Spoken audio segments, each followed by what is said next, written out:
Bata pa ako, alam ko na agad kung sinong panalo. Kahit wala pang laban, nakaposa si kuya. Dahil sa 500, yung nagnakaw ng bilyon, naka-jacket pa na mamahalin.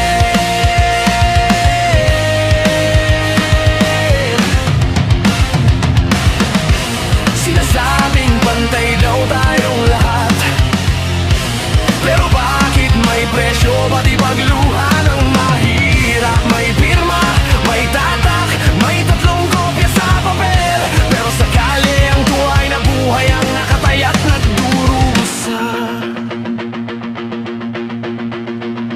Hustisya ay di patas. Ang hustisya ay para sa mayaman lang.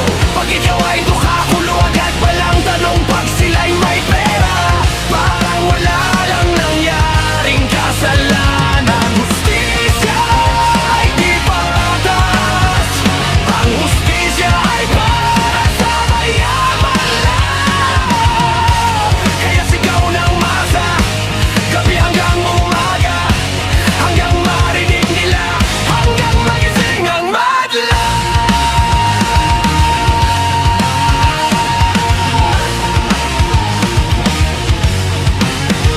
Nakaupo sa taas, malinis ang kwelyo. Sa ibaba may nanay nakapila, hawak ang reklamo.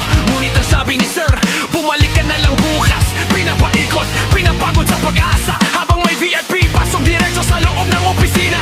Bawal yan, bawal to, pero depende kung sino ka. Kung may kilala ka ba, kung may dala kang sobre sa bulsa, sa libro maganda, sa poster para kang bayani. Pero sa palengke, sa tabi ng poste, ibang kwento ang humaharay.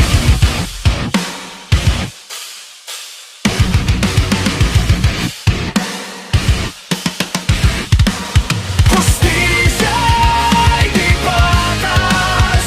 Ang hustisya ay para sa mayaman lang.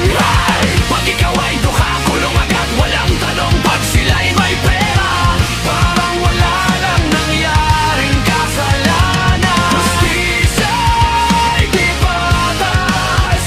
Ang hustisya ay para sa mayaman lang. Kaya sigaw ng masa, gabi hanggang umaga, hanggang marinig nila, hanggang nagising ang madla.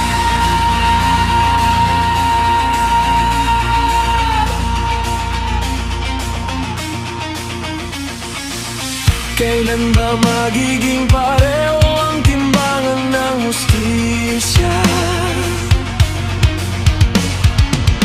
Kailan ba papakinggan ang hinaing ng karamihan?